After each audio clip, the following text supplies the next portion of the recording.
up. Please, please don't leave Thank the meeting. you. Stay with us. No. Okay, brilliant. Welcome, everybody. I think it's been good to see some faces pop up on the screen. We love seeing smiling, energized people. Shall we have a quick poll to see how we're feeling just as we go into this really exciting session? All right. How are we feeling? So please do choose one and submit your vote. We gave you several options, so let's see how we do. Yes, we have about 65%. We're going to close it shortly. I guess 3, 2, 1, and we close. So the poll is closed. I'm going to share the results. Looks good, Constance? Please. All right, that does look good. Thank you for that. All right, excellent. Thank you so much. So yes, a typical Tuesday for some, I understand that. All right, what I'd like to do is just show my slides for just a moment, and then we're going to get on to the program, into the real program. So it's fantastic that everyone's here. We really appreciate you joining this second session of our annual series. So today our topic is on gender responsive project implementation. I'll just give you a quick scan of the flow of events. We're going to have Maria Paez set the stage for us. And then we're delighted to have presentations from two of our country program managers from Nigeria and eSwatini, Rhoda and Lynn, Kota. Then we're going to invite Maria to interview Rhoda and Dia. We're going to open it up for questions and discussions. And then we've invited people to think ahead around what kinds of constraints women have been facing in terms of project implementation and how have those been overcome. And we're going to talk a bit about what could be applied in the future. So, and last but not least, we'll have a few announcements of the upcoming events and a short evaluation and a close. So with that, I want to just remind people that to please keep on time if you're speaking and be comfortable. We do bring coffee, water, tea, just be comfortable. Use the chat box to register any questions, comments in any language, and or raise your hand or use the reaction button that will allow you to raise your hand. We hope everyone will take the opportunity to share their views. And of course, just for clarity, please stay muted unless you're speaking. So I do want to invite everyone to use the chat box, please, to register your affiliation and from which country you are. So we can introduce ourselves to one another in the chat box as we go. So Sabrina, will you set the stage on that? Thank you. Sure. So affiliation and country. So right now what I'd like to do is just invite a couple more polls. And so I think we have a couple of polls related to our topic. If we could start with the second or the second and third together. Yeah, this is number 2, which is okay on the screen now, Constance, and everybody else. So this is an agree, disagree, or a continuum of agreeing or to disagreeing. So everybody on my team can clearly define what gender work involves.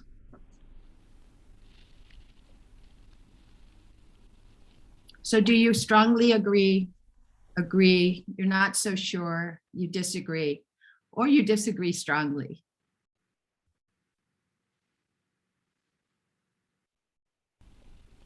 Yeah, let's give ourselves a few more seconds. Please. For participants to share their agreement or disagreement. Yes. Maybe a couple more, so we get more representative results. Yeah, all right, so I'm gonna end the poll in 3, 2, 1, and the poll is now closed. I'm gonna show the results, so you should be able to see them now. All right, excellent.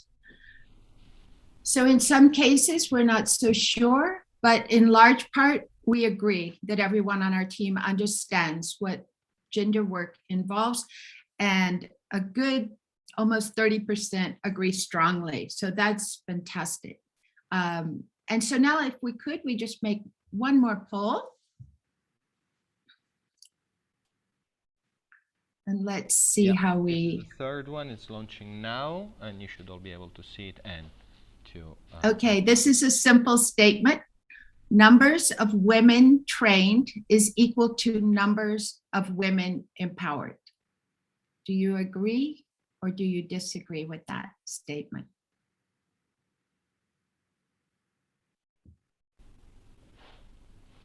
Yeah, we have votes coming in. Great. Let's see if you'll find the results surprising or not. Yes. A few more seconds. We're about 60% now, so hopefully we can get a couple more responses to this one. In the meantime, we still have participants coming in. So that's welcome good. if you just have joined, Asane, and I just missed the previous one. Welcome to the session. I'm going to close this poll now and sharing the results with everybody. All right, we get a lot more distribution here. So we're seeing that only 10% agree with that statement. And then 20% not sure, in large part 62% disagree, and 10% disagree strongly. So thank you for registering those insights. It's always important for our presenters to have a sense of where people are thinking as they begin their work. So I just have one more question, and I'd like people to put this into the chat box, please. So in our country projects, we have found that blank has been a critical constraint to women's engagement. So we'll ask you to fill in the blank into the chat box. So we have found that what has been a critical constraint to women's engagement?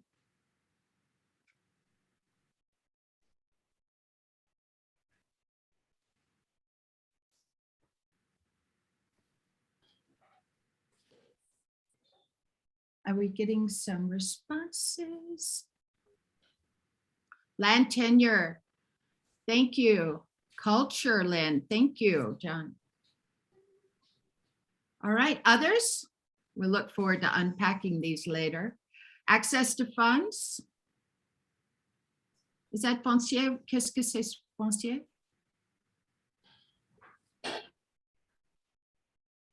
Do we have more?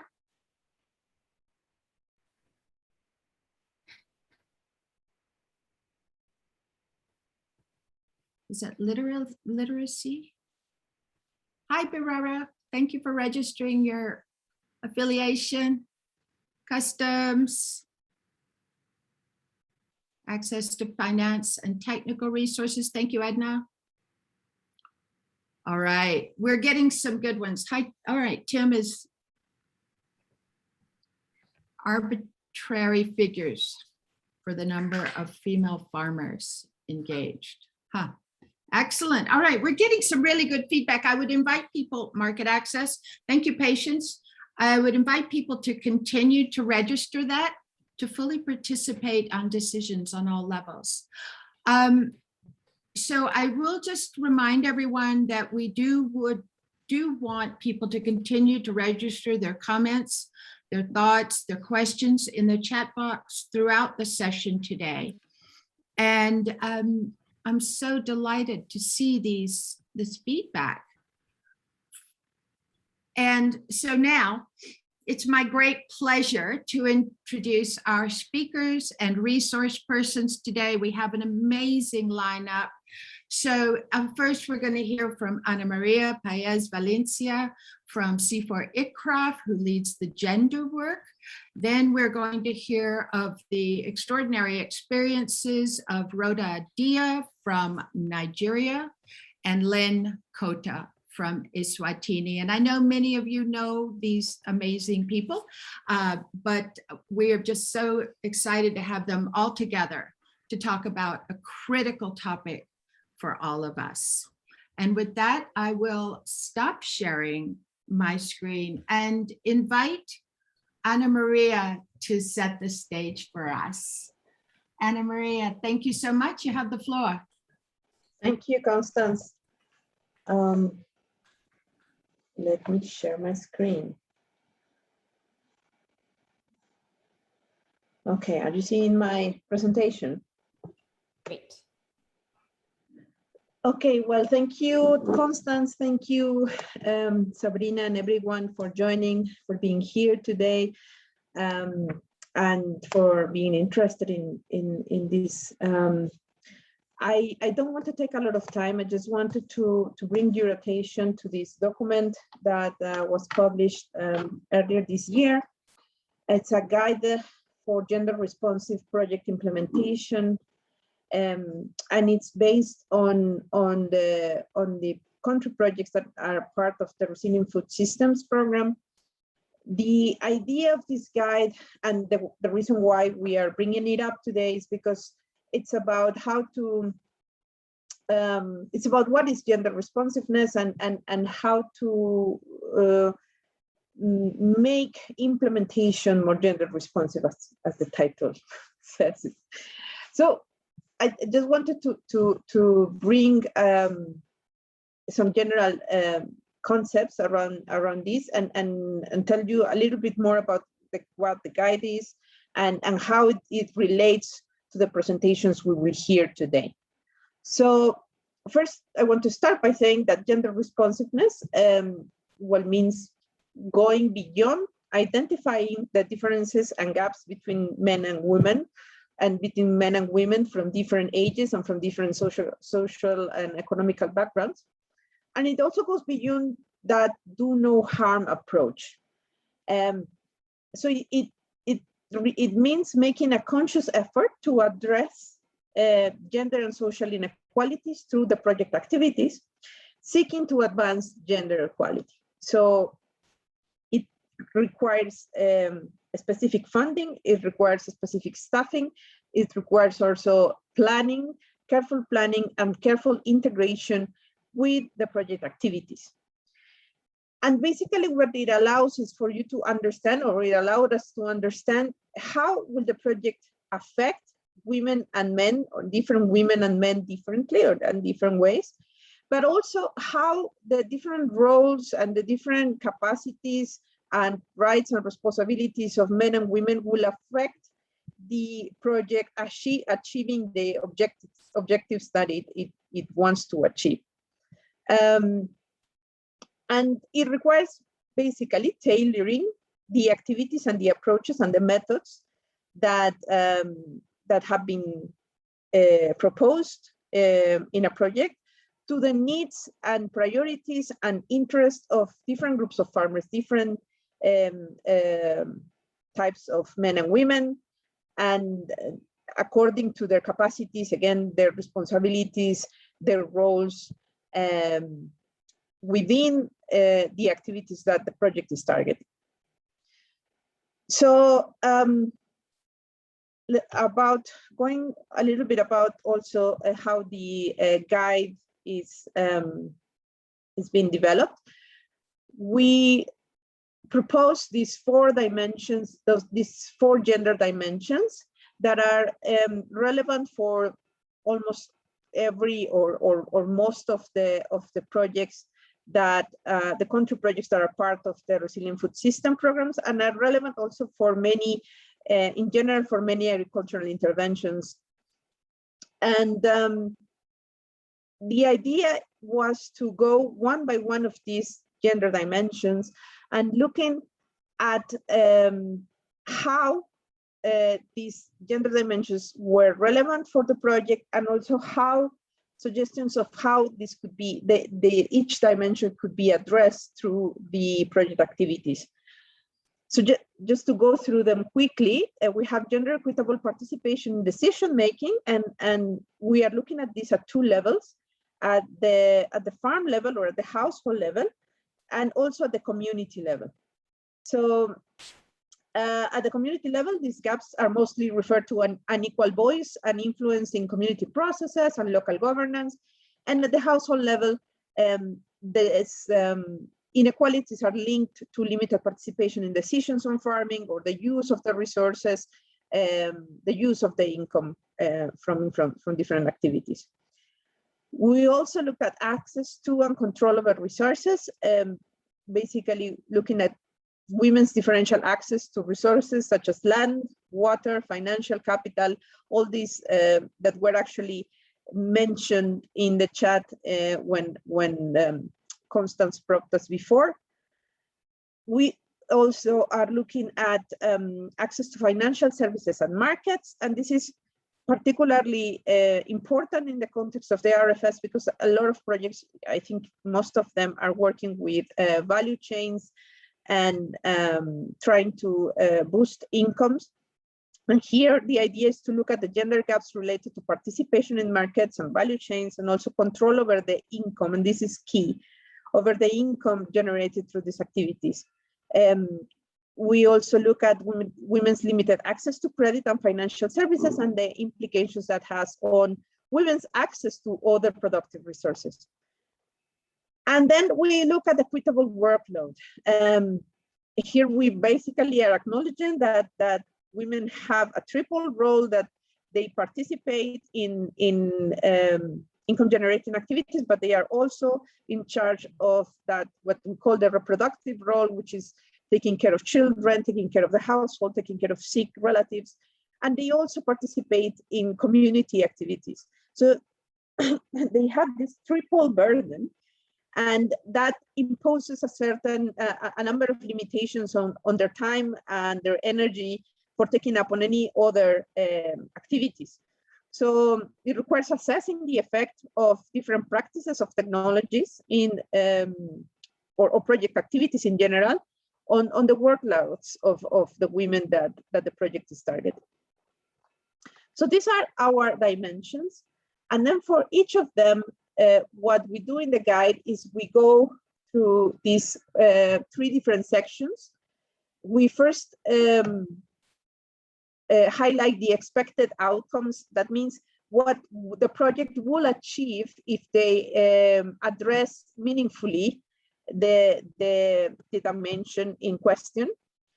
The second part looks at how is this relevant to my project, and it suggests a number of questions that a project team can, that can make and reflect on to realize to which extent each of these dimensions is relevant to the project, is important to achieving the project objectives.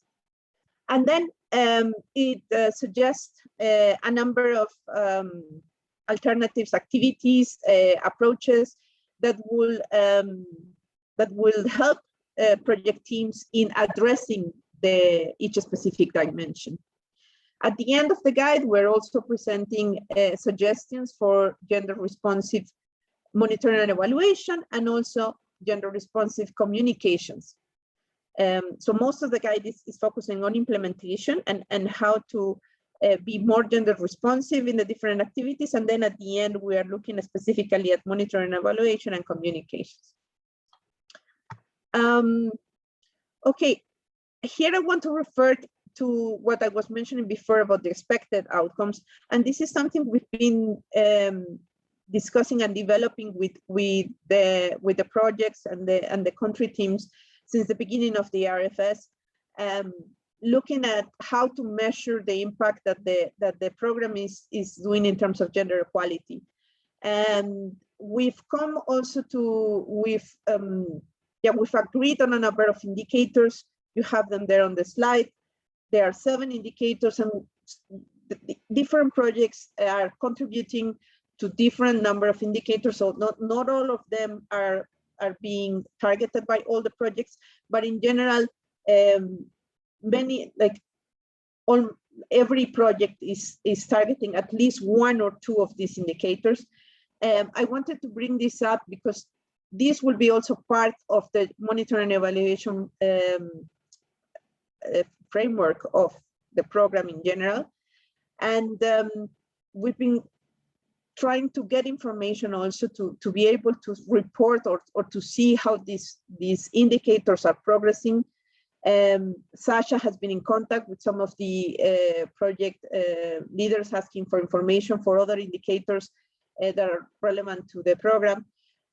This will come eventually, just a heads up, because this is also part of what we want to see in terms of the effects of the program overall and how the projects are contributing. So going beyond, again, that do no harm approach and going beyond the counting the numbers of beneficiaries, which is that overall overarching indicator for the program, we want to also actually look the proportion of women that had increased income, that are participating in markets, that had also more secure rights to water and land, and what these indicators that we've discussed and agreed on. And then, as I was mentioning, the second section, and maybe one of the most relevant in the guide is where we are. The idea is to guide teams to reflect on how these different dimensions that I mentioned earlier are relevant to their project. And what this question are actually aiming at is to get at how gender dynamics are shaping the context where the project is taking place. So this, in the slide, I have posted some of the questions that are actually also in the guide as examples of how this is supposed to be helping teams to think through these gender dimensions. So the first one, for example, is, do women participating in project activities decide on whether or not they implement the practices or technologies they learned about through the project? Do they decide on the location and intensity of the implementation? And this goes, so as you can see, you can have like numbers saying that you have 100 trainings with 50% of women attending. But do you know if these women are actually being able to implement what they are learning on those trainings? And to which extent do they decide on the extent of how they implement what they are learning? In many cases, what we see is when women have to go back to their households and they have to negotiate with other household members what they do on the farm. So not necessarily what is learned during capacity development activities is going to be applied just because you have women attending.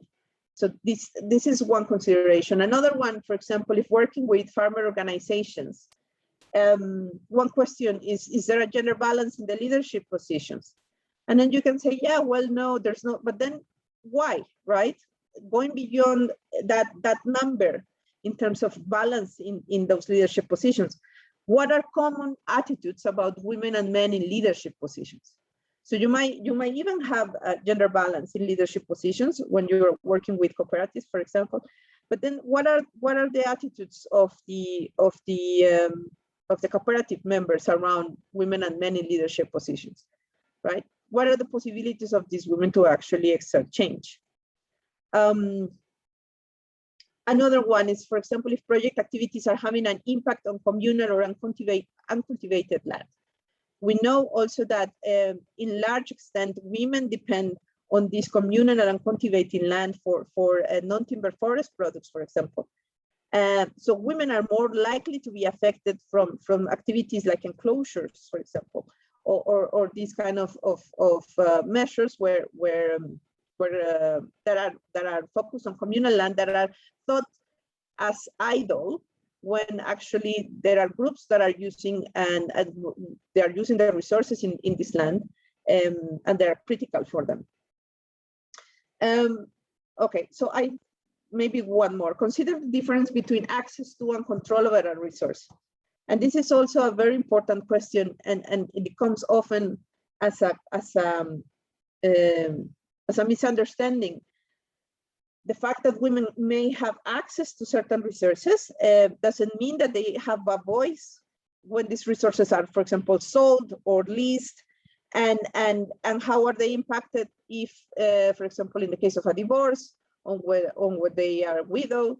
So, and it's important to understand then, in this case, how this difference between access and control can impact project activities, right?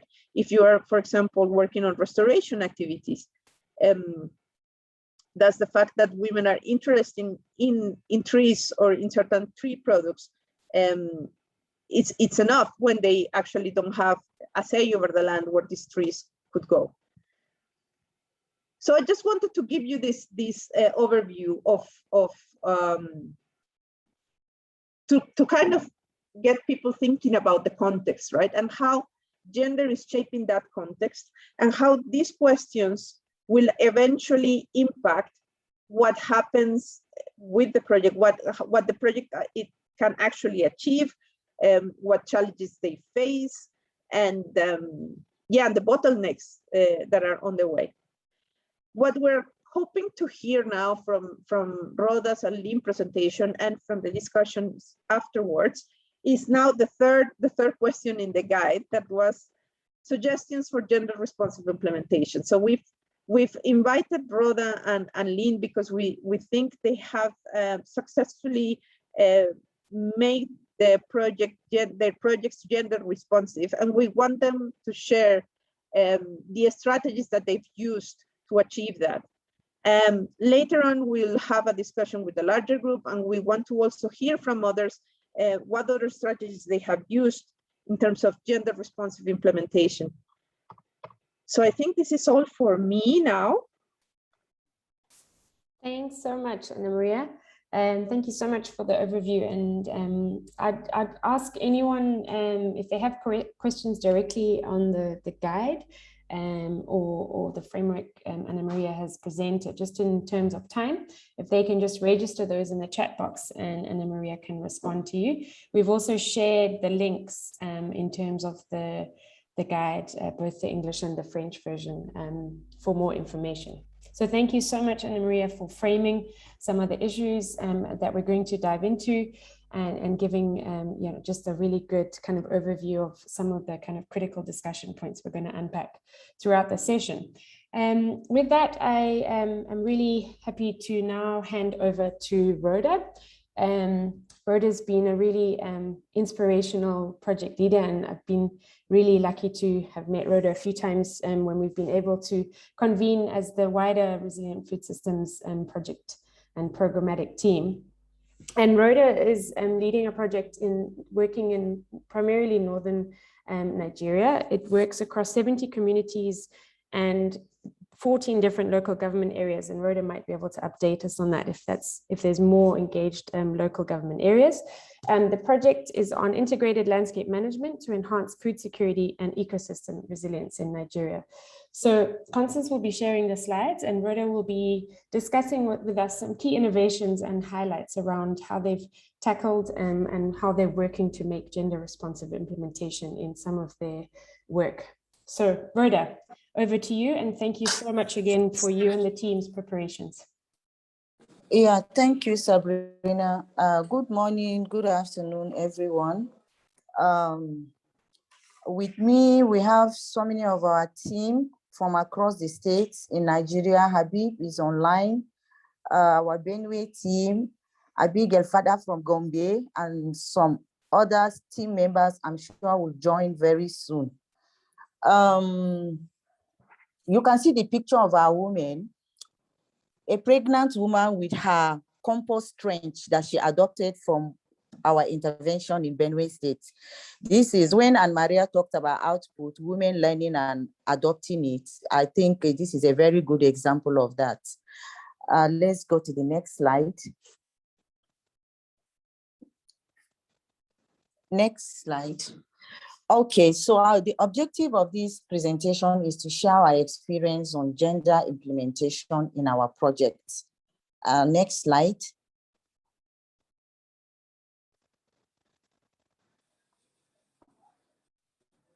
So by design, our project targets only women and youth as direct beneficiaries, which means that every project activities that beneficiaries participate, women 33%, male 50%, and out of the male, we still have women. So let's take like 67%, and logically, like 60.5% of our beneficiaries are women. So getting women to participate in what we do is not much of a problem because they are our target. And in 2020, the project carried out a gender study to generate information on gender gaps, as well as gender roles, gender participation in agricultural value chains, needs, constraints, and opportunities of women and men, and in the target areas. The study helps us to establish a baseline information in order to inform interventions and better track impact of such interventions during the lifespan of the project. And I would like to use this opportunity to thank Ana Maria for supporting us in carrying out this study. She really made a lot of inputs that helped us to really get very good and very good data that has helped us in this study. Next slide.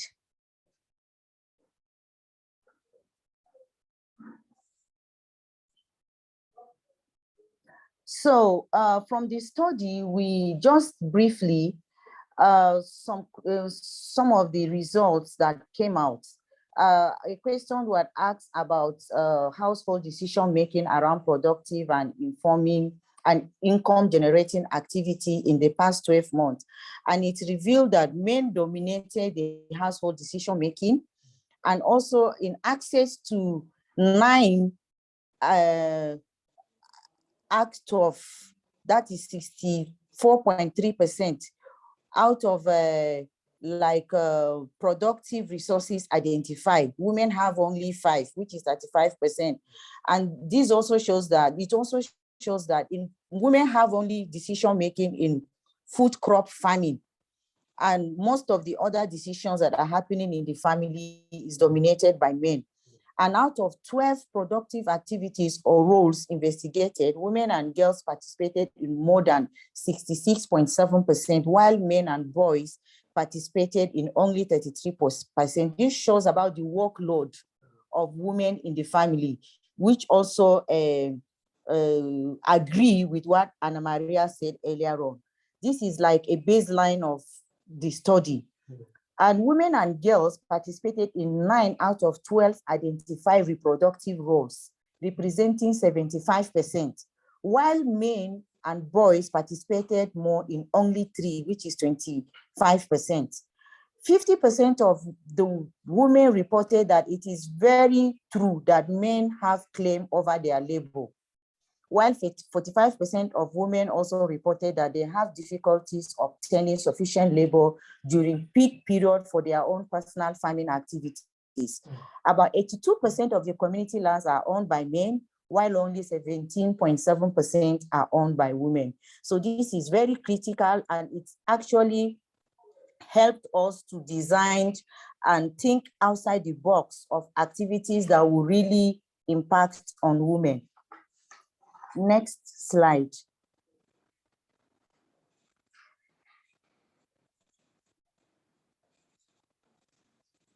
So our approach when we started, we had a robust and continuous sensitization of men, community and religious leaders for women participation from inception of the project. This is because without their support, you cannot get the women to be involved. The husband has to release them first. If they don't, the women will not be able to participate. And even sometimes when we are having trainings or some form of activities, you see the men hanging around. They want to know what their women are being told. So from inception, the sensitization was to make the men understand that women are going to be empowered to support them, not to drag the leadership position of the family or anything with them. It's for them to support, not to override them. So this sensitization has really helped in allowing the men to release their wives to participate in the project. And we set aside also some interventions strictly for women. And for some, we also give priority to women because we wanted them to be involved, we wanted them to be empowered. So we made a conscious and deliberate effort to ensure that some specific interventions are solely for women so that they can be empowered. And also for our interventions were beneficiary driven, in the sense that the project team at the state level sat down with the beneficiaries, depending on their groups, and they were able to discuss with them what can we do that will support you, that you will be empowered. This now is in terms of the livelihood support. We already have activities that are lined out in the project document for like demonstration plot, giving input, access to finance, every other thing, women are involved. But this component of the project is the livelihood support component. So we allowed communities, the beneficiaries, the groups, to decide what they think they can do that can allow them to get additional income, apart from the farming activities that they do. That is off-farm activities. And all the states came up with different activities depending on the interests of the various cooperative groups. So this is some of our approach that we used. Next slide. So some of the activities we did was beekeeping. This was particularly in Benue State. You can see Benue people there in their group. 80% of the beneficiaries for beekeeping are women. And we even have a number of men, because last year, some men protested that they want to be part of it. So this year, some men were included so that they won't be left out, to create some form of balance, even though their number was not as much as the women. And the rate of adoption of beekeeping in Benue was overwhelming. Last 2 months, we were in Benue for monitoring, and we saw a lot of women going into beekeeping, some from having 1 beehive, they went into having 2, 3, 4 beehives. And for each beehive, they can harvest 20 liters of honey. And if a woman has 2 beehives, it means she can harvest 40 liters at a time, and they do 2 times harvest in a year. And this is giving them a lot of money to do a lot of things. And it's even, some family have gone into it. It has become like a family business, no more one person doing it. The husband, the children, they have all gone into it. And it has become a very a good source of income to our communities.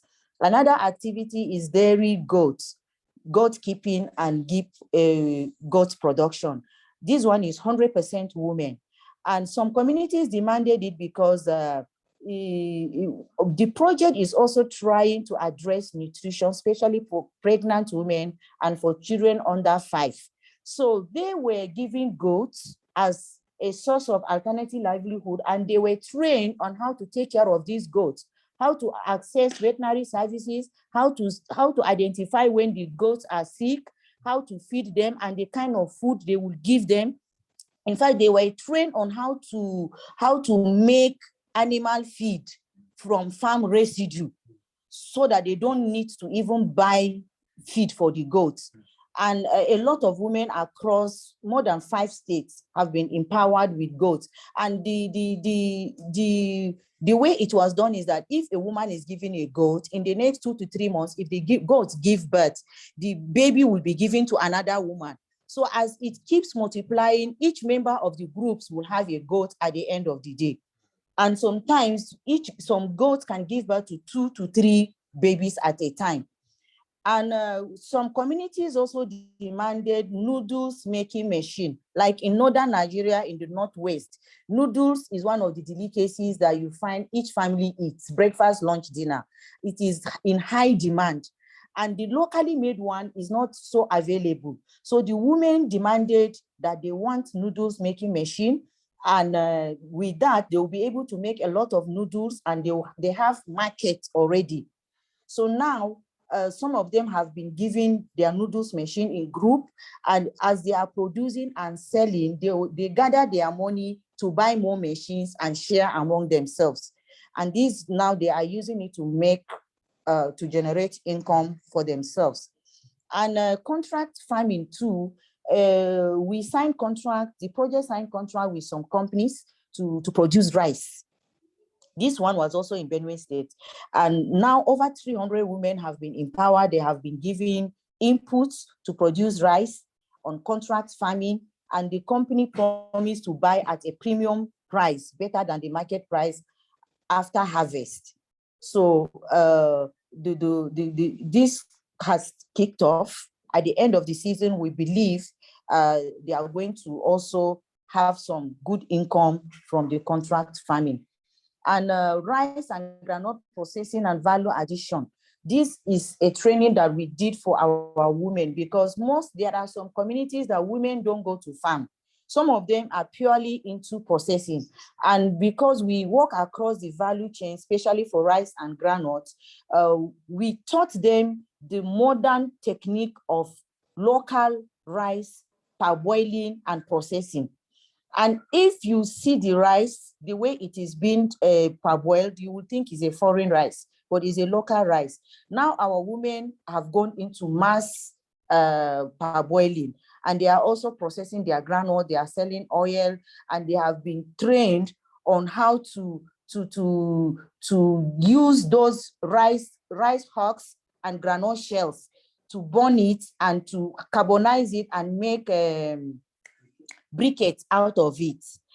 This is because we went into this, particularly this value addition, because our baseline reports say 97% of our population in our communities use firewood. So we cannot stop them from using firewood if we don't bring an alternative. And the alternative we brought now is we train them on energy efficient cooking stove that is made locally with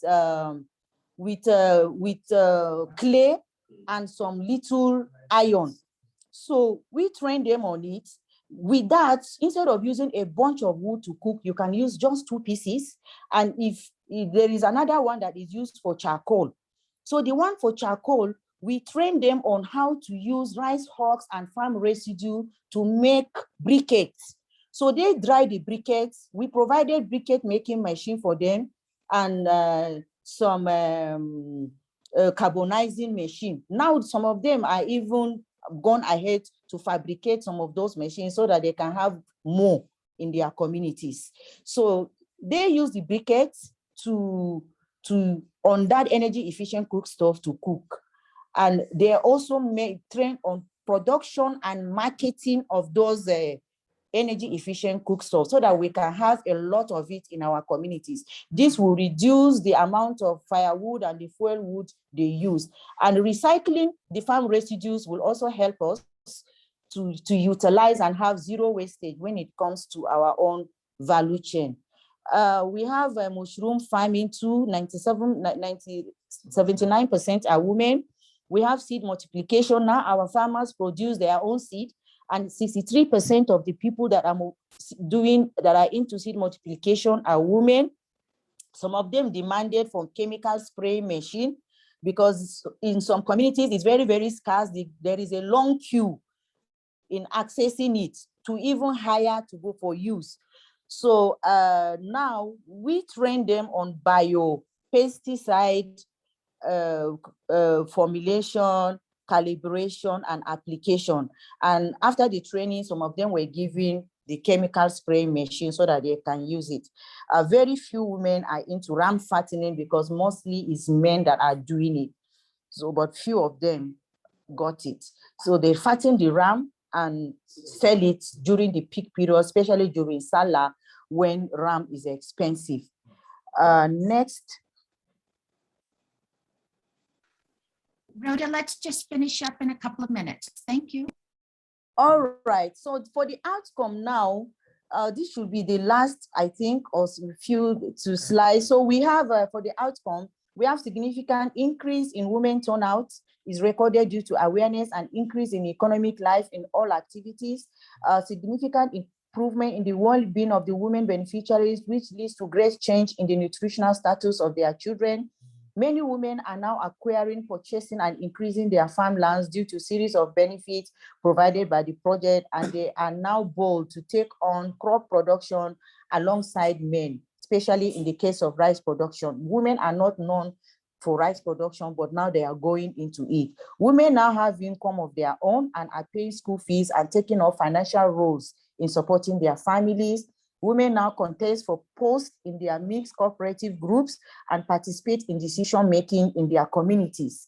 And overall, we have a total number of 38,901 women benefiting directly from the both on-farm and off-farm livelihood activities. Next slide.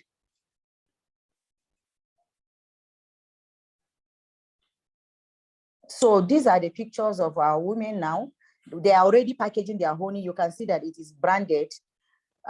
We have honey now. In fact, we have already, our project team have linked them on with wholesalers that go and buy at premium prices, and they are selling it in Abuja. Next slide.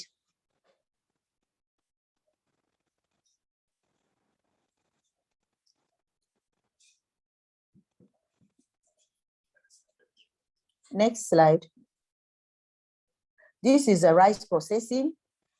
This is the pots that was provided by the project to train them on rice parboiling. And now in some of our communities, the women have started fabricating their own parboiling pots and the equipments that were supplied by the project. Next slide.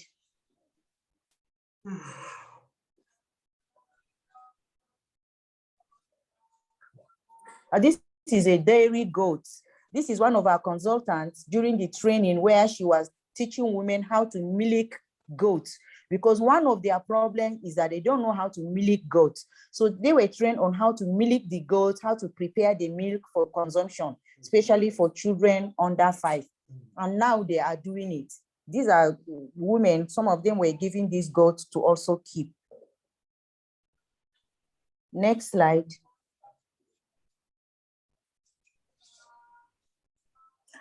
This is the energy efficient cooking stove. You can see a woman with her baby. She was one of the participants too.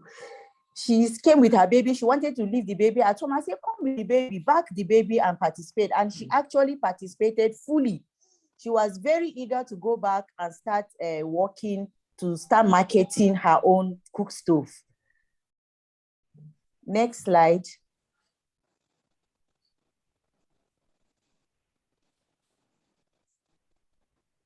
This is the briquettes. This is the carbonizer up there where the farm residue has been gathered after being carbonized. These are some of our participants making briquettes. You can see the picture of the briquettes there. It's actually better than charcoal because it doesn't burn as fast as charcoal.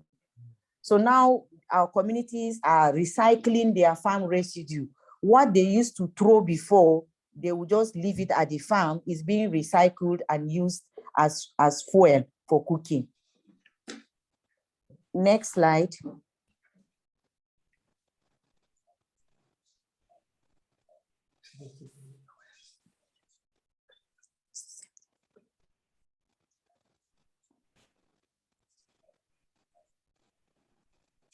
So this is some of our women that were part of the contract farming for rice. They have received their inputs during the planting season. They were given seed fertilizer, some chemicals. You can even see the sprayer there, the spraying machine. They don't need to go and start hiring sprayer. In fact, they have become the owners now and they can hire it out to get additional income. So the company that supported us for this to do this was a value seed company through our partnership with WOFAN, Women Farmers Association. Next slide. Thank you very much. Brilliant. Thank you so much, Rhoda. Thank you. That was a really fantastic presentation. And yeah, I think just an overview of how many activities you're engaging with in terms of the project, and then hearing also the nuances of activities that have a lot of linked benefits, just hearing there in terms of the goats and the additional kind of nutritional information and the linkages. So thank you so much, Rhoda. And I've seen there's a couple of questions that are coming into the chat box. So we'll keep those coming for Rhoda. We're gonna, after Lynn's presentation, we are going to have a bit of a panel interview for both Rhoda and Lynn, and then have a deep chance for a Q&A with the audience. So please do register any questions you have for Rhoda in terms of the activities underway in the Nigeria country project. So thank you so much, Rhoda, and fantastic to have all those pictures so we can also kind of get a context of what's happening. I'd now like to hand over to Lynn Kota from eSwatini, who's leading, it's a two linked project. So in terms of the SMLP, the smallholder market-led project, and also the Climate Smart Agriculture for Climate Resilient Livelihoods, the CSARL project.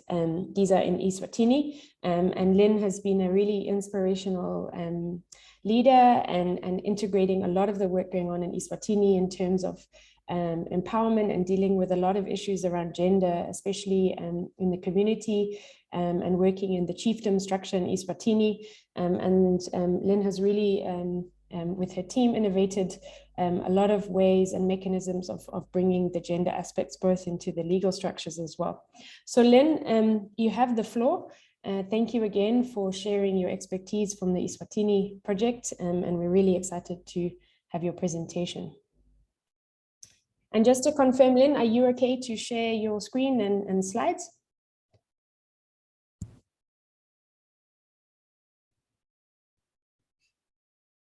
Lynn, are you okay to share your screen? Yes, I am. I was muted a bit, but yes, I'm okay. Let me start sharing. Perfect. Thank you so much, Lynn. Over to you. Okay. All right. Can everybody see my screen? Not yet. Pierre, does Lynn have sharing rights? Yes, Lynn, you should be able to click share screen and then share again after you selected the window that you would like to share. Okay.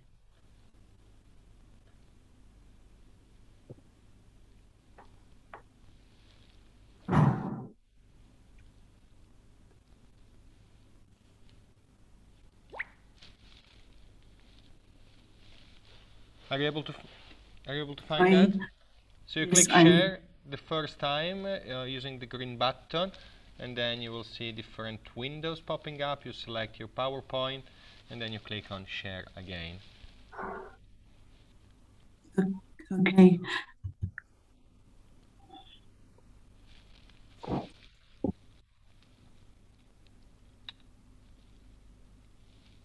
Yeah, are you able to see now?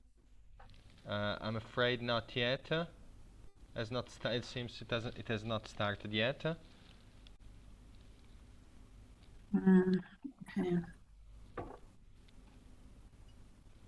Sorry about that. I will. No problem, Lynn.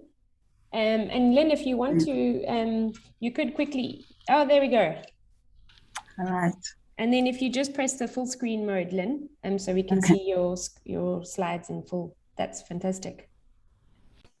Brilliant. Okay.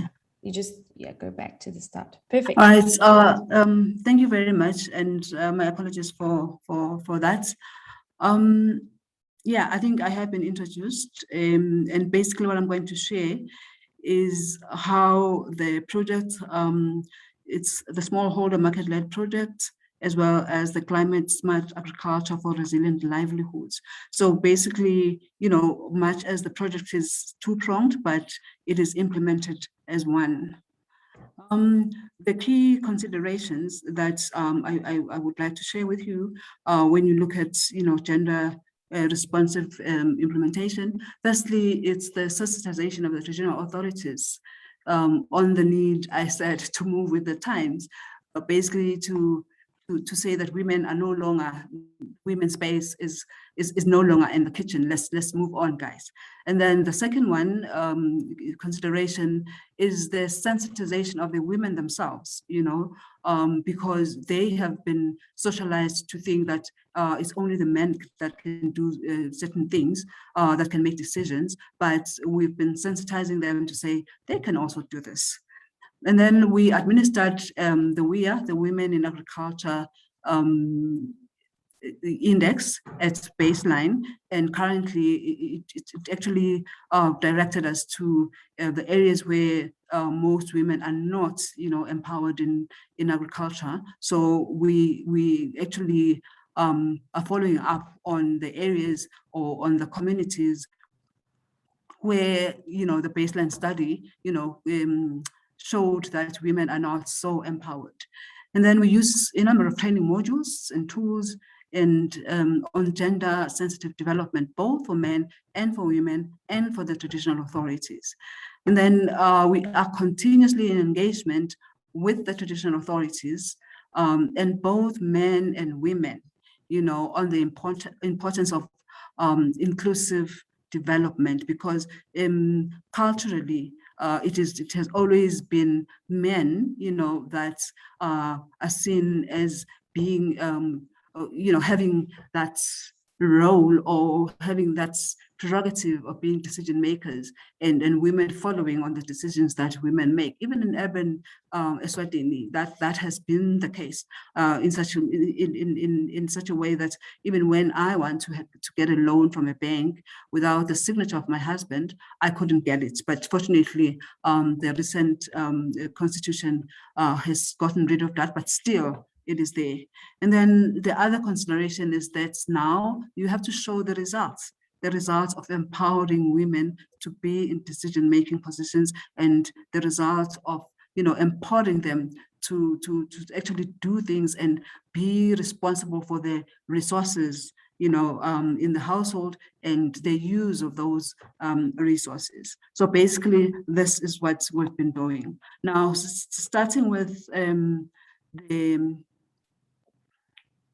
sensitization of the traditional authorities, like I think I've already mentioned that women are considered as minors in issues of decision making, and that mindset, unfortunately, is also in women themselves. That they listen to what the men say, to what their husbands say, to what men in general, whether they're husbands or not. Even in that picture, you can see that all the traditional authorities there, those are the chiefs. All of them are men, and the lady that you see there is the first regional administrator ever, in the country, in the Lubombo region, in the whole of eSwatini. She was, the first, regional administrator. So you can see that this culture of men has truly been embedded into our culture. And then from the onset, the projects, the SMLP and Climate Smart Agriculture Resilient Livelihood has been trying to change this mindset for both men and women. And their starting point has been with all the traditional authorities and all the communities that we're working with. And we do this on a quarterly basis. And again, not only workshops like this when they're all there, but we also do it on a one-to-one basis with each chief in council as we see it necessary, because we want to get the buy-in of the traditional authorities to really look at the role of women differently. And they have to have proof, they have to have reason for doing that. And this is why we're continually engaging them. And I will say that it is not an easy task. It has not been easy, but a lot of them, because some of them are now young men, they are able to understand that, even the elderly ones. But it really has not been an easy process. So really, the slide that I'm showing there is basically saying that the process that we've been using from the onset is the chiefdom development process, and this process really looks at the development or the training and empowerment of the whole community from the smallest unit, that is the household, the section, the chiefdom, and then everybody gets a chance to actually understand really what development priorities, or bring up their development priorities, to the forefront, so that the development is not skewed towards development priorities that are only, favoring the men. So as a result, you have women in decision-making positions, and the whole issue around equitable workload balance and income generation, this has increased. There's a lot behind what the statements that I'm making here. There is a lot that is going on, before you can say this has increased. We are at a point where we are saying this has increased, but after a lot of struggles and trials and tribulations, so to say. So we always have been observing gender disaggregation, and women's land and water security are enhanced through the chief letter of consent, because we engage the traditional authorities and they know that women are part of the community. So in order for no one or anyone to take away land that the women have developed, agriculturally, and then the husband comes, or the brother of the husband comes and claims that land, the chiefs, assist us in actually giving to the women's groups or the woman herself a chief's letter of consent to say, I gave this group of women the consent to use this land indefinitely. This is the land tenure system of the country. I am not going to go into it. So the representation of women, therefore, in natural resource management committees and rangeland management committees, in chiefdom development committees, and even in inner councils, and other community institutions, that's greatly improved, particularly with inner councils. Inner councils are the chief's advisors. It is unheard of, and in some communities it's still unheard of, that you will have a woman or a young man or a young woman advising the chief. But because of the engagement that we have with the chief and the value, that they would get from having women and the youth in their inner council, they then open up, but still it's a struggle, and like I say, it's not an easy process, but there's quite a number, more than half of the chiefdoms that we work with now do have women, although in a smaller, proportion than men in the inner councils.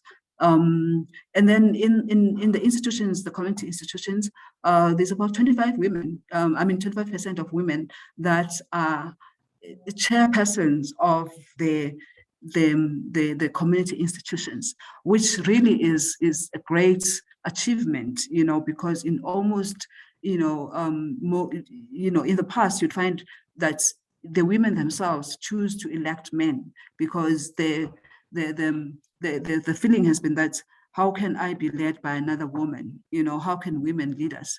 But because of the empowerment, because of the training, because of the continuous, opening of their eyes to see that they can also do it, we are getting them as chairpersons, and they agree, because sometimes, a woman is nominated and they refuse because they say, who am I to lead these men? But we're trying to change that mindset. And again, it is a struggle, but a struggle that we think we're winning.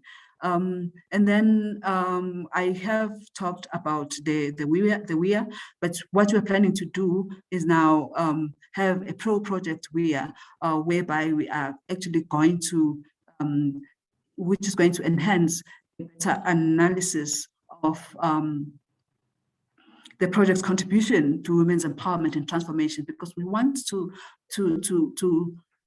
attribute, the change that we see directly to the project, because it could have been anything else that made the change, but we want to have a feel, of the attribution that we attribute this change because of the initiatives that the project has done. So the ProWIA will assist us to do this. So basically, the focus is more, on analysis based on field experience and to enhance approaches and generate information for evidence-based policy dialogue. And then women farmers are now, becoming responsible for imparting knowledge on technologies such as permaculture, development of cottage industries for value addition, such as cayenne pepper sauce, vegetable acha, honey, and a lot of others that, they are now branding, as their own products. But again, this is still, we still have a long way to go in terms of the standards, the health and hygiene, and all of that to actually have it at a larger scale. So this picture really is showing a demonstration, because we have demonstration fields where we have women lead farmers. So here you can see that it's a woman that is actually showing the men that what she has been doing, what she's showcasing in her farm. And she is even, the gentlemen in there are extension officers, from the ministry. And she is able to even talk to, the educated, as they call them, the educated ones, and tell them really how they do it. So again, for us, this shows, that they have truly been empowered to stand up and speak, something which they would never do, previously. The reason maybe is that the training actually goes into the whole community choosing, knowing what the characteristics of a good leader are, whether it's a man or a woman. We don't basically say that there should be a woman leader. It's a characteristic of the people, and then you have there's a number of tools that we use to show that. And if it comes out that the best leader is a woman, then of course they're going to elect the woman, and the woman is going to agree to it because of the extensive training that they have gone through. So with the work in the field, particularly during this COVID era, we have not been able, or our extension staff has not been able to reach farmers as they are supposed to, but we have empowered the lead farmers to be able to use social media platforms to be able to, send messages, and their followers, asking, and also, also sending messages to the extension workers.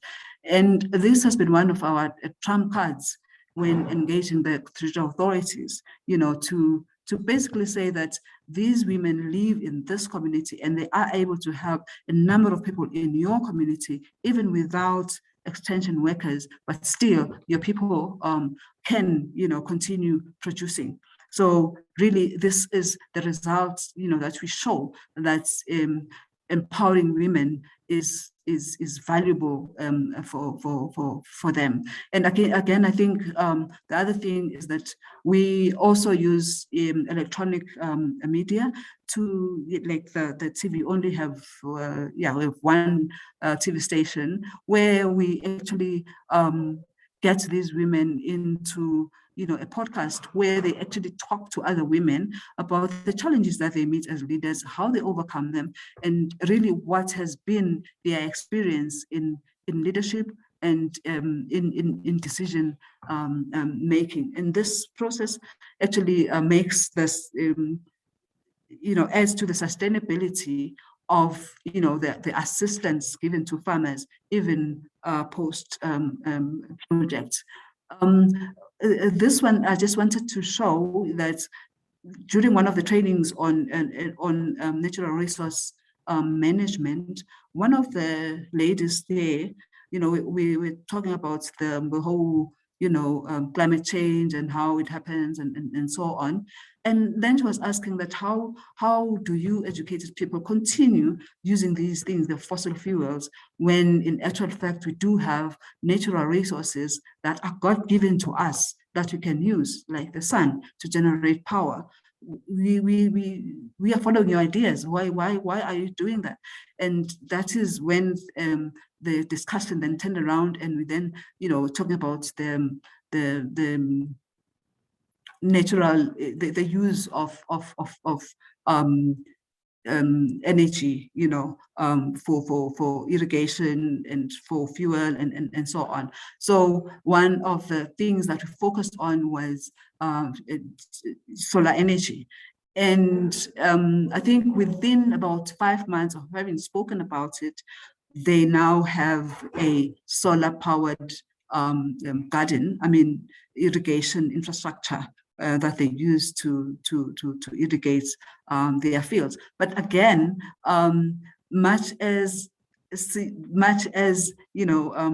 she knows, or they all know, that this idea came from this particular lady, but she's still very modest and very shy to talk about it as having been in her idea because of the socialization again.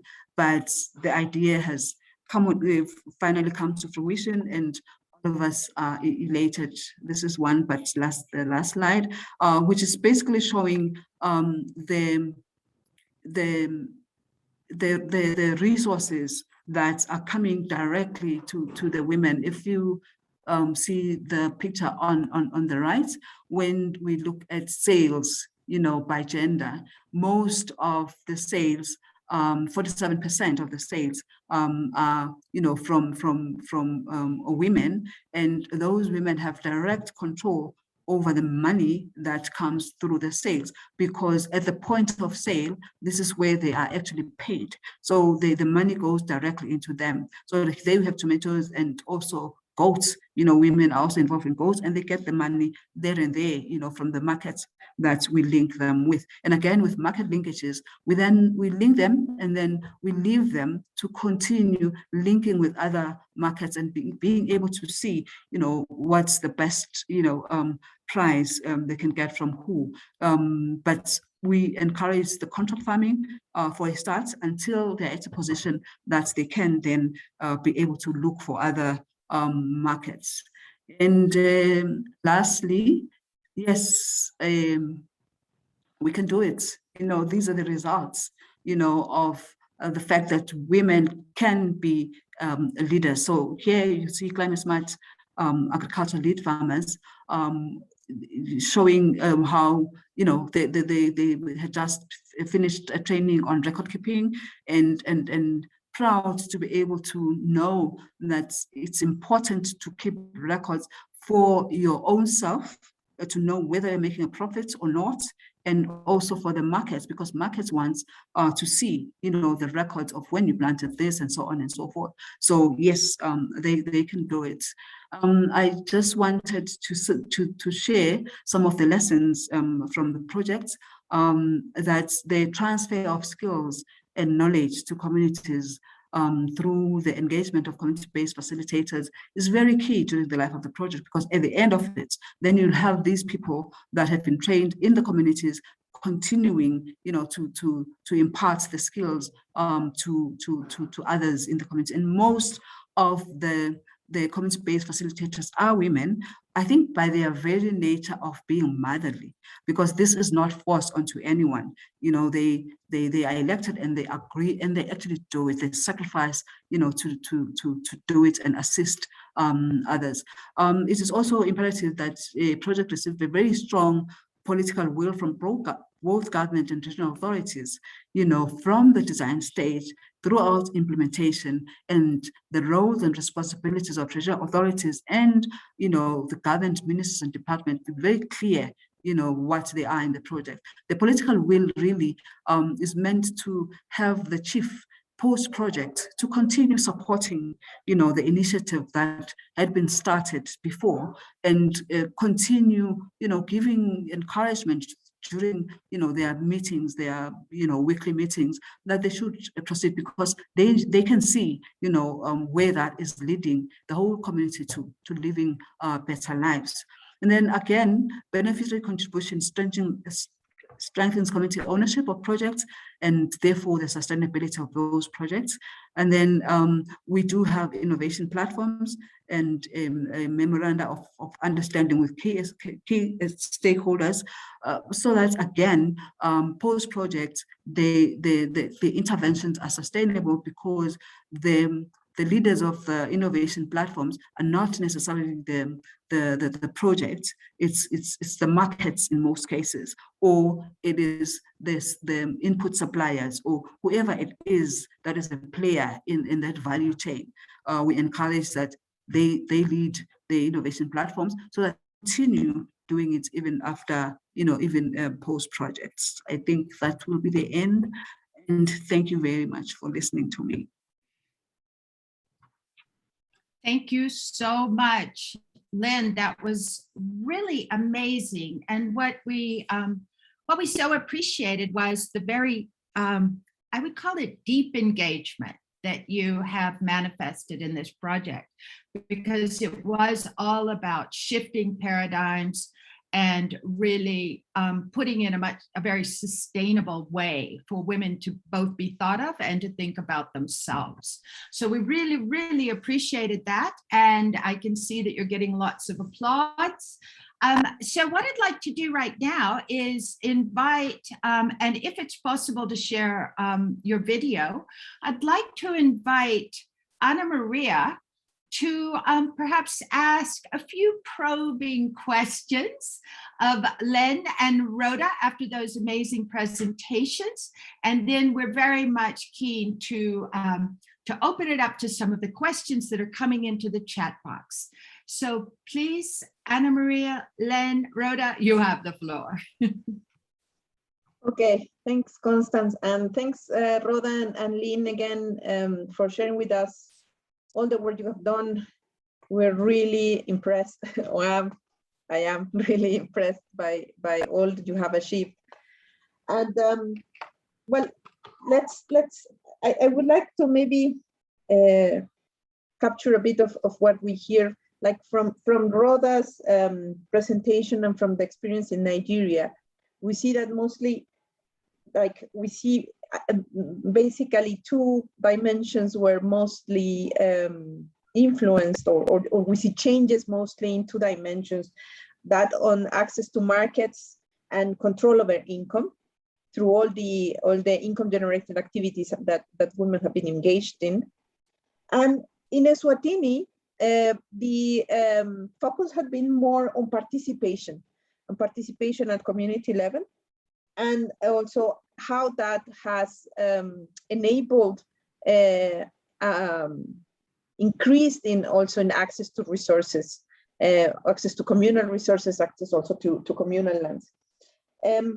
But one thing, and I noticed two common important key issues that both projects did. First of all, is both projects did a study to understand the context, in terms of to understand what were the gender relations and the gender roles that were important or relevant to the project, how women were engaged or not engaged. Then Nigeria did the gender analysis, and in eSwatini they've used the Women's Empowerment in Agriculture Index, and through these studies that were done at the beginning of the project, it was easier to identify what were the entry points and the levers that the project could tap into to actually get to some results, to get to the results that were planned. And then the other thing that they had in common is that they also did a lot of work, sensitization work. And that's something important that I wanted to highlight, because often, and we talked also a lot about empowering women and a lot about engaging women and and that's important, of course, and the fact that women have to recognize and know their rights, and know that that acknowledge their capacities and be aware of their agency. But that's only an element, and I think it's a very important one, but it's only one part of the question, of the equation. The other part of the equation is who is around these women, actually allowing them to have a say and to actually exercise their rights. And this is something that I think was very interesting that the two projects did, and that's that you came to the community, you came to the leaders in the community, you also engaged the men in the community in a conversation around this, and you got their buy-in to be able to then bring all those activities that you had planned or that were requested by women's groups and by the women farmers you consulted. But you already had that buy-in from those gatekeepers, right? So I think that's one of the things I wanted to highlight, those two key features of what Rhoda and Lynn, what the projects did, that were, I think, very critical to get to what the results they get. But maybe let me ask you then, what had been the main challenges? Because we all know that there's a lot of challenges around this, and I want you to tell us a little bit more about that. What were the main challenges that you faced? First, in terms of what were those sticky issues, right? Those things that when you came to the communities, the leaders and also the farmers were not really ready or not willing to discuss or to change. Huh? That's, and also in terms of getting men's support, what were the challenges? Can I start? Hello? Oh. Hello?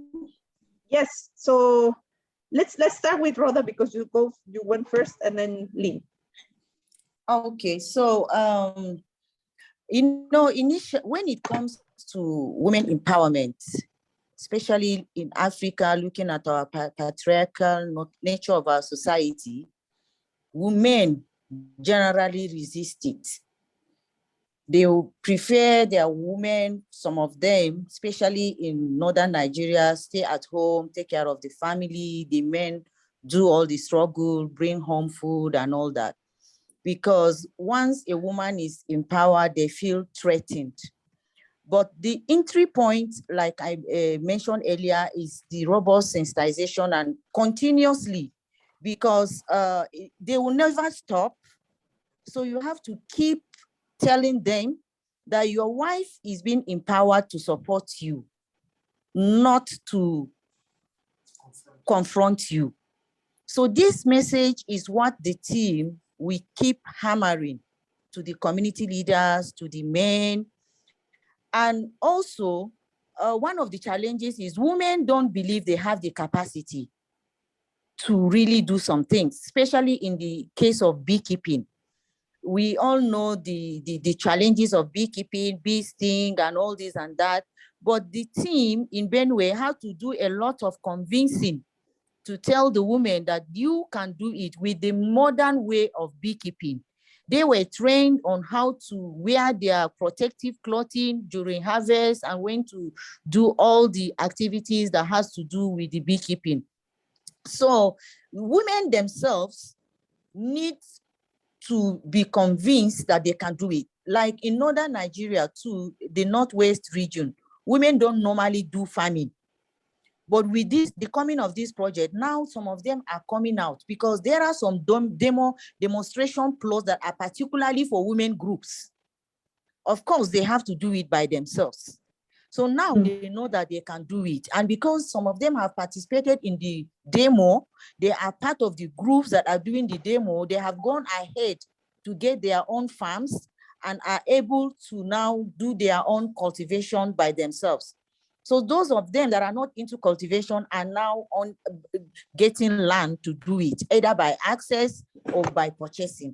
So these are some of the challenges faced. The women don't know they can do it, but with a lot of convincing, they were able to do. Men initially resisted, but with a lot of sensitization too, and telling them that your wife is being empowered to support you. And now they have seen it that the women are actually supporting.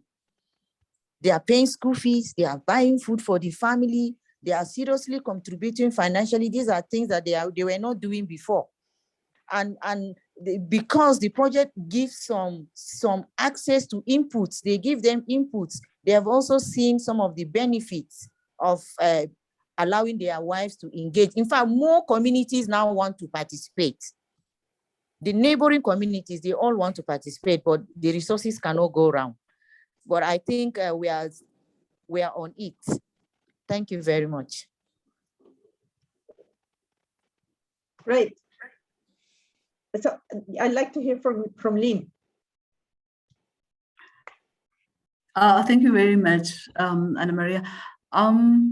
After Rhoda has spoken, I think the issues are basically the same, you know, and I wouldn't want to say what she has already said, because like I said, in most African countries, this is the situation. But I think the one sticky issue that has to do with the design of the project, I want to go there because Rhoda has actually addressed all these other issues, you know, of women not having self-confidence and men not really, you know, seeing women as able to do, you know, anything productive.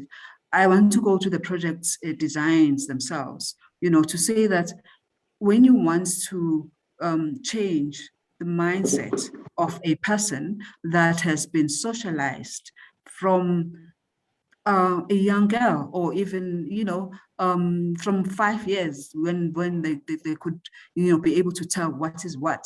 They've been socialized that this is what girls do. Girls look after babies, you know, with the dolls. Girls have cooking sets that they play with, which means that and they grow up with these things, and it's actually embedded, you know, in them as they grow, you know, and when they reach adulthood, that is still there. And now here comes a project that is going to benefit them, and the project is only going to be 6 years. You know, and you have all of these things that have been embedded in the socialization of the women to first get rid of, to first make them see, you know, that you can also do this. It is not the present of boys or women, I mean, or men to do it. You can also do it. And by the time you have reached that goal, now you have to start the implementation. I know that as you are, you know, trying to change the mindset, you're also starting the implementation so that you can show some results of women empowerment. But it really is a very tall order, you know. That is why you find that we're going to ask for extension of projects and so on, because as the project closes, this is the time when we start, you know, actually seeing the results from the field where women are concerned. I think, yeah, the rest Rhoda has covered very well. Thank you. Maybe one issue that we haven't touched much on is the issue of land tenure and women's access to land. Lynn, and I think that was also that's probably one of those sticky issues that was difficult to get much agreement on from communities. What was your experience with that? Yes, it is very true. Okay. Oh, sorry, Rhoda. Please go. No, go ahead, Lynn, and we come back to Rhoda.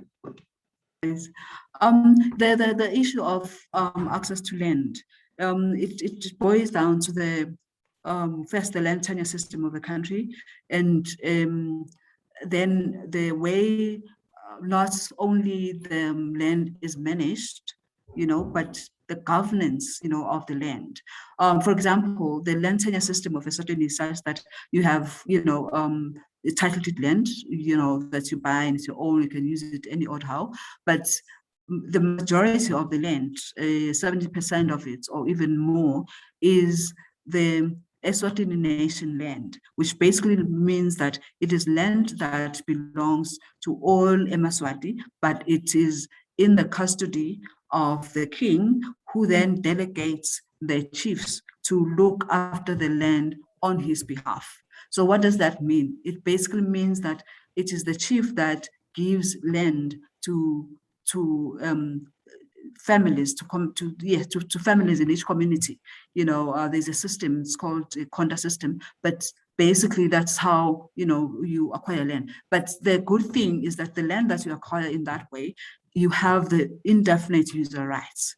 So now the issue then has always been that a woman cannot access land if that woman is not married.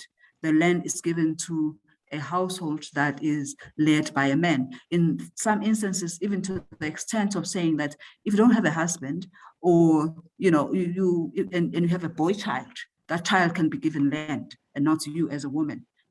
And your brother, can get land on your behalf as a woman. You cannot get land, on your own self by yourself as a woman. So that has been a huge challenge. And the challenge also has been that at the death of the household head, if it's a man, that land, that woman, that child who has remained as the head of the household, in most instances, that land is taken away from them, because there is no longer a man that is a head of the household.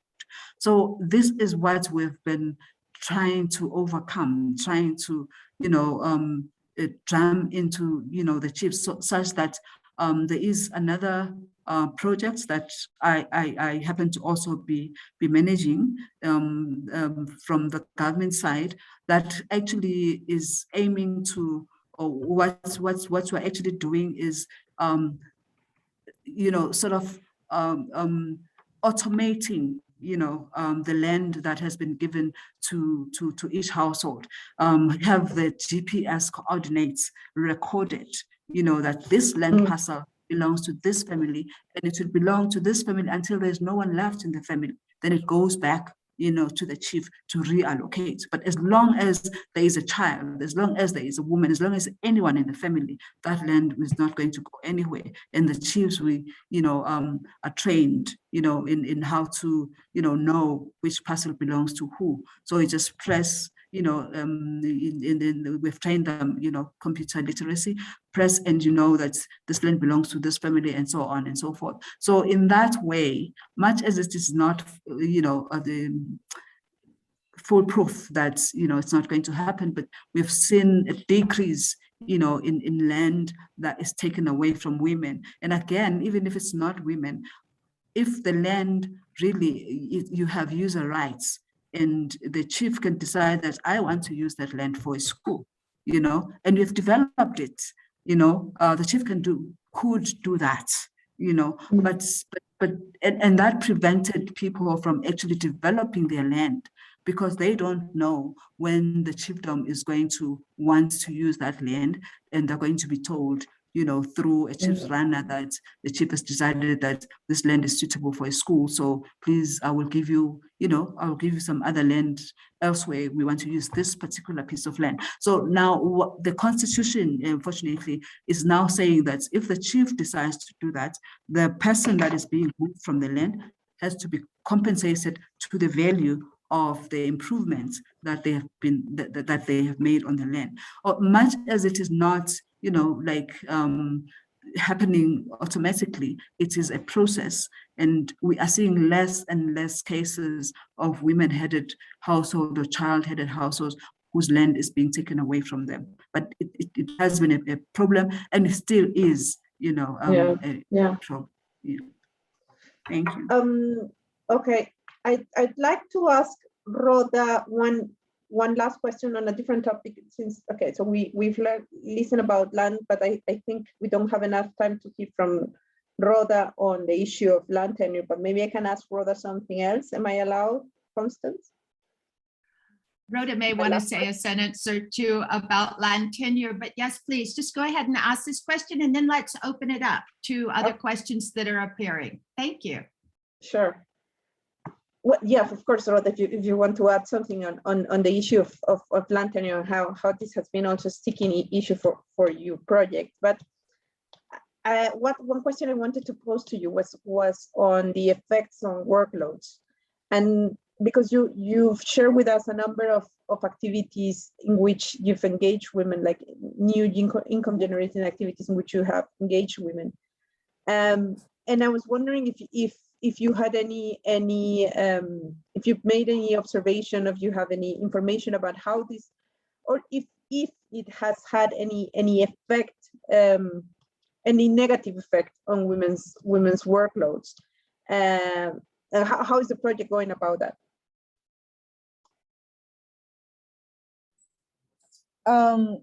Anyway, a little about land tenure. In Nigeria is similarly the same situation with eSwatini, because though our project is not addressing anything on land tenure, but we have encouraged the women to be empowered to acquire their own land, because land is generally like a very difficult thing for women to have ownership.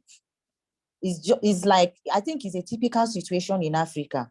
Women can only own land when they purchase it, or when they purchase it. Because when it comes to inheritance, more than 80% of the time, women don't inherit land, except probably in families that are Islamic families, where the inheritance is divided among all the children. Even if they inherit, sometimes their brothers go behind and collect it, or they sell it. So land ownership is like a very serious issue. So we encourage women to be empowered, to be able to get their own land. But for our communities now, some of them you hire it and use it, and whatever you get the benefit. Workload. Let me allow Habib to say a word, because I'm with him. We are together. Hello, good afternoon. Yeah, quickly, actually the workload in Nigeria, like Madam Rhoda presented, most of the times men, they allow women to do as much work as possible. So this one actually affects their participation in other important things. But now with the coming of a project like ours, we are trying to see that the division of labor works perfectly. You see, like we mentioned earlier, that type of activities that are fetching much money. So most of the times the men, they go towards them, but things that actually fetch small amount of money is left to the women. For instance, in farming, most women, they just do planting and harvesting. But in between planting and harvesting is largely done by men, like weeding, like cultivation, and other things. So the coming of projects like our own, we are just trying to see how this labor is shared in such a way that the women will not be cheated in the division of labor. So that's the little we are actually doing, because the baseline actually give us information that men are leaving a lot of work with women. So we are still trying to strategize to see how the labor could be divided justly. Thank you. Yeah, exactly. And now women are also allowed to participate in activities. So when they are not at home, the men had to take care of the family and do what women used to do. So in one way or the other, the participation of men in handling family labor is being increased compared to before. Yeah. Okay. Great. So these are great examples. Yeah. Go ahead, Lynn. I just wanted to say a little bit on the workload issue. That in the case of eSwatini, in the countries that we're working with, because women are now raking in a lot of money, in terms of the sales that they make, and the money comes directly to them, the men feel sort of emasculated. So now they are getting also more and more into farming, cattle farming, the cash crop farming, and so on. So they now do not. What we see is that they are scared, if that's a correct word, of the women having more money than they do. So in that way, they get more and more, into working and earning more money than the women, and it works well for the whole family. So I think that this is what I really wanted to share. Yeah, thank you so much, Lynn. Yeah, those are really great examples of of these issues and how they are relevant for the project.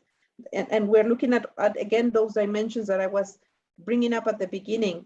And something, just to touch on something that you said, Lynn, now at the end, that there is also that risk, right? That there is a backlash from men because women are getting all this new income, or they are getting this new power in a way, and there is there's a big risk that there can be backlash. So those sensitization activities are fundamentally important to try to counteract that effect, that risk, because in what Lynn was saying, in this case has been in a way a positive backlash, because then men are getting kind of more engaged in other income generating activities, and that's actually helping the household as a whole. But it can also be reflected like in an increase in domestic violence, for example, and we need to be aware of that risk, and we need to take measures to counteract it. So yeah, and I think we need to move to the next point of the session, right? Fantastic. Thank you so much. It was really nice to watch this interview. We so appreciate you, Ana Maria and Rhoda and Lynn. We've got some questions brewing, and what I'd like to do is just check in with those. Paul has raised a couple of questions, which I thought were quite interesting. Paul, and you can back me up here. He asked should we be using a wider definition of gender beyond male and female?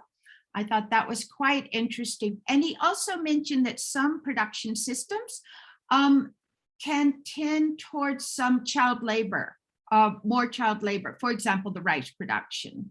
And Paul, if I've got you right, we'll invite our three colleagues if they want to say anything about those two questions. Yeah, hello? Yes, please, Rhoda. Yeah, so sorry, I can't use my video because my network is not stable. Yeah, so this issue of child labor, we don't have it in Nigeria at all, in agriculture, at all, especially in our communities that we are working now. We have not experienced this and we have not seen it. I remember some years ago, I worked in one state where girls don't go to school during planting. They go to people's farm to plant for money. But that was only in that state I've seen it. And during that period, there was a lot of sensitization on parents to allow their girls to go to school. And there were even some kind of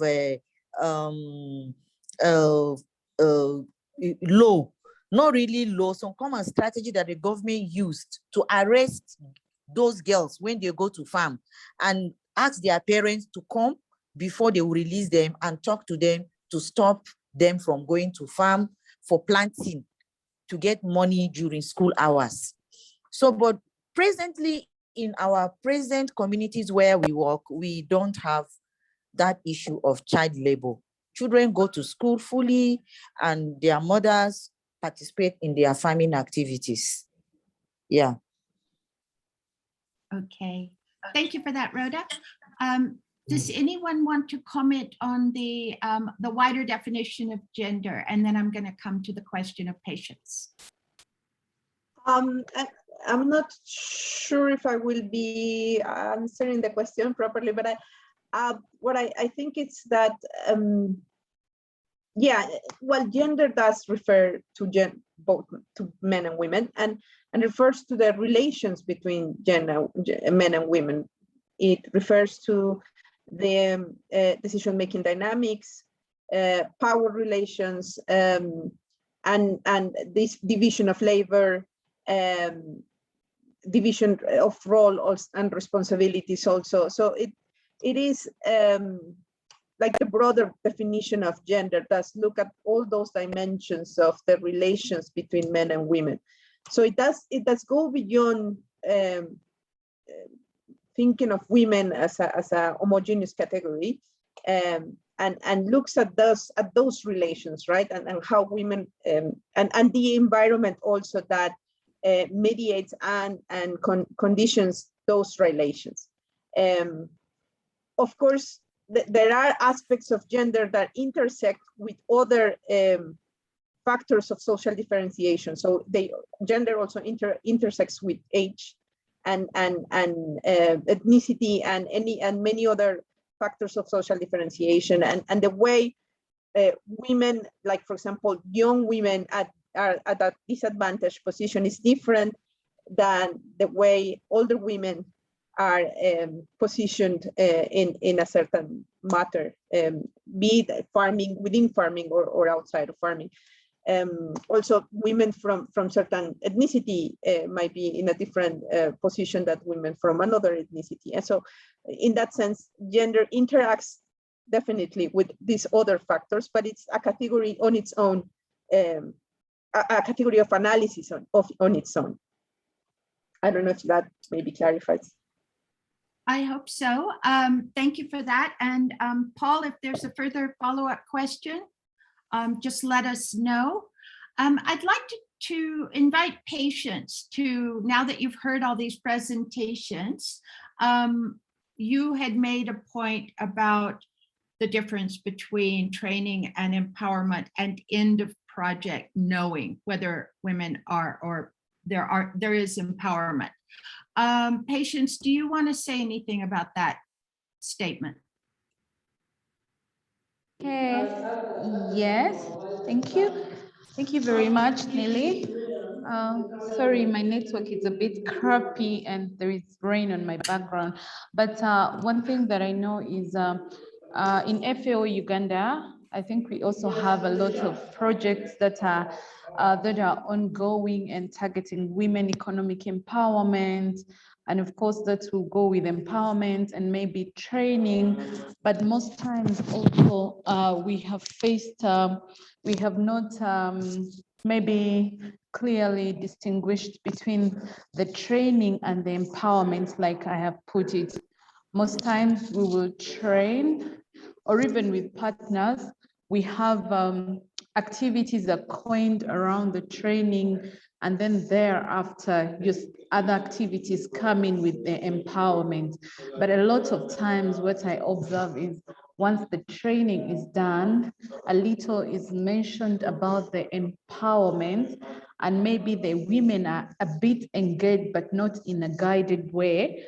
And then unfortunately, the projects will exit before you see. I know it's a long process, but at least if somebody is empowered, you can easily see that they can make their own decisions.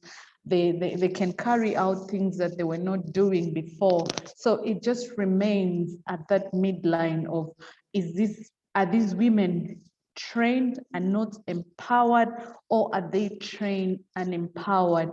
So I think even as implementing partners of projects, sometimes we don't get the clear cut between the training and the empowerment.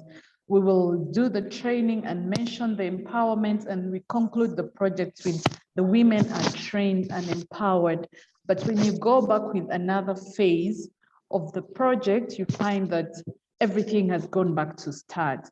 So how best can we be able to train and empower these women so that at the end of whatever we are chatting about with the project and the empowerment and the gender responsive implementation, we can actually achieve the balance in the decision making and the reduction of the workload in all these things that we are targeting. So I'm not a gender expert, so I'm not a gender expert, but I want to know really how we can maximally effect that during the project implementation phases. Patience, Thank that's you, great. I Lily. think that Hello? is $1 million question. Really appreciate that. I see Sure. Habib may want to respond to Mm, that. fine. And then I'm Hello. going to invite some of our, okay, 1 second. Habib is going to respond and then come to Rhoda. Okay, it's actually Rhoda using Habib's computer. Sorry. Oh, okay. See, I see your hand. I'm so sorry. Thank you. Good job. So, we are using using two computers in case one fails, actually.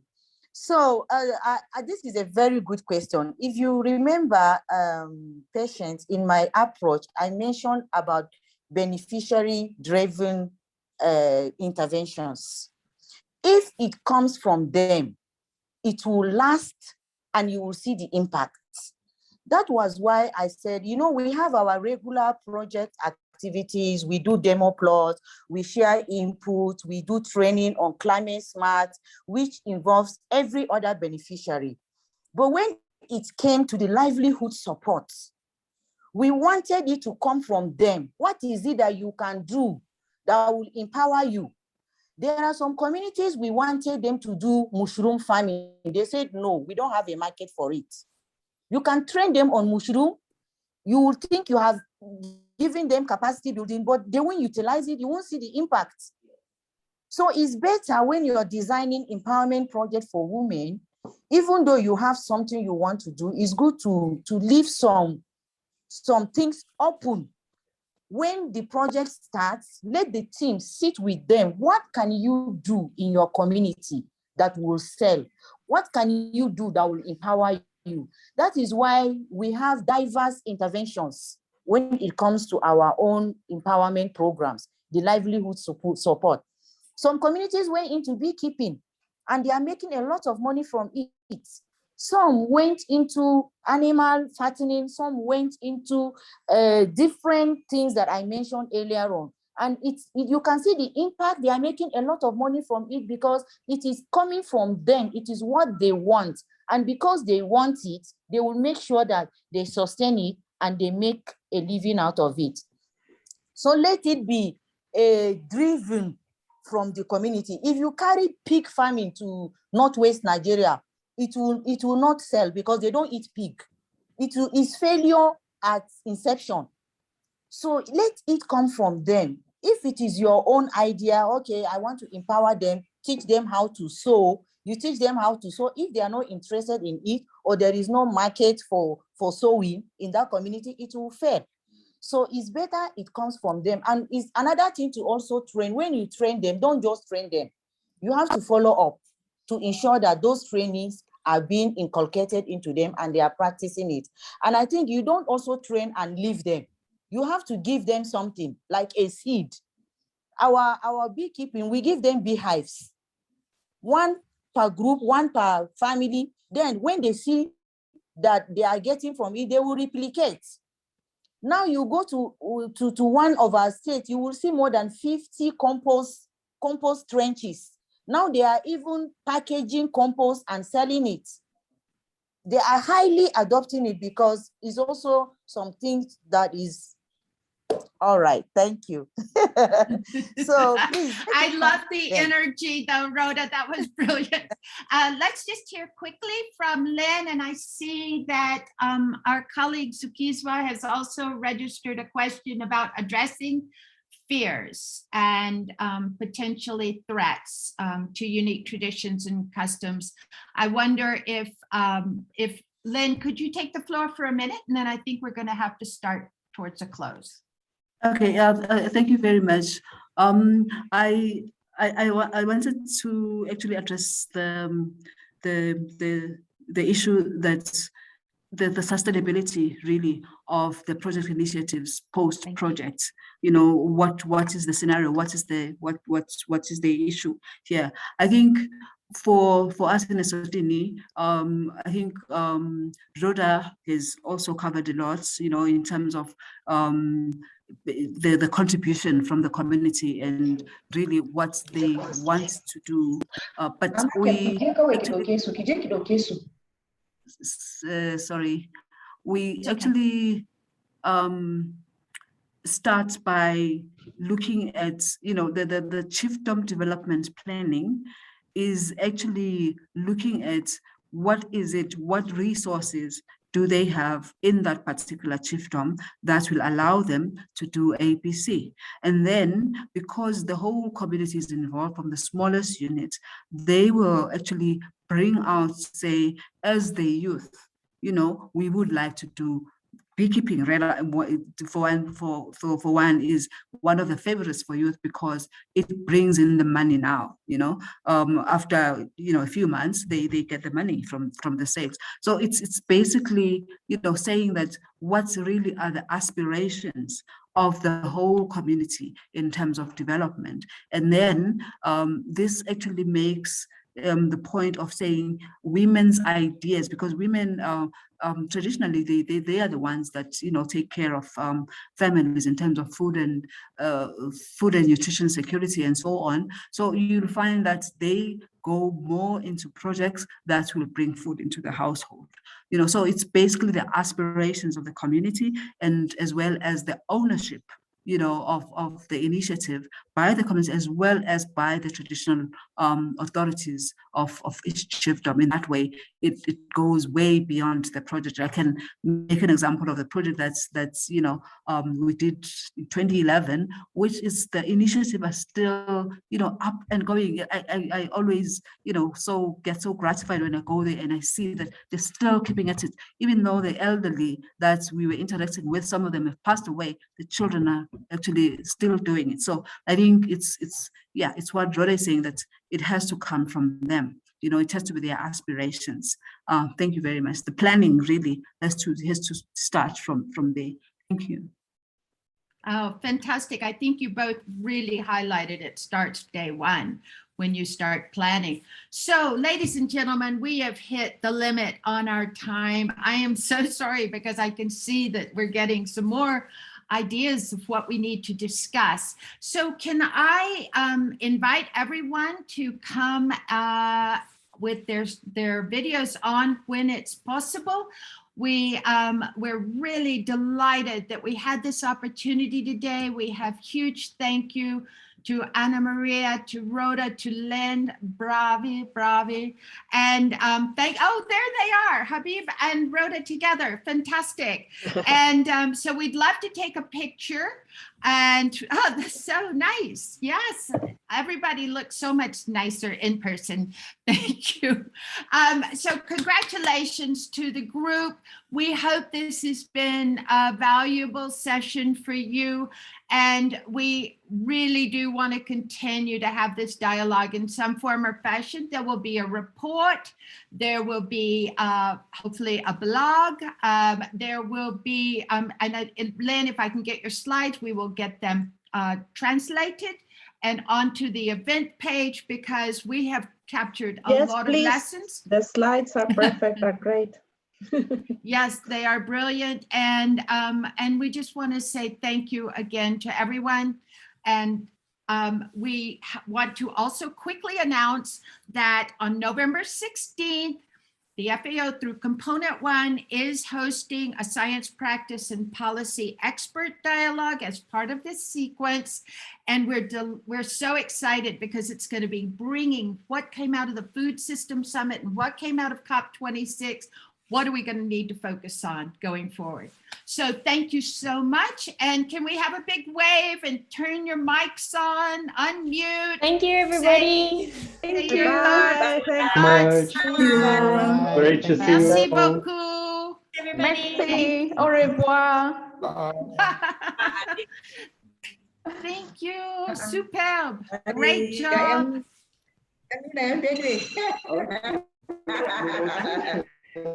Thank you, Petunia. I'm going to send the presentation just now. Thanks, Lynn. That's Thank great. you. We'll get it Thank translated you, and on the web. Thanks so much. Bye. I And nice to meet Thank your you, daughter, Lynn. everyone. yeah. Amazing questions I must also. retire. Wow. I must retire now. Silizani, thank you for being here. All right. Gway, it was great to see you. Petunia, fantastic. Thank you for being here, Jonky. We appreciate your leadership. And Rodrigo, thank you to our great Pierre for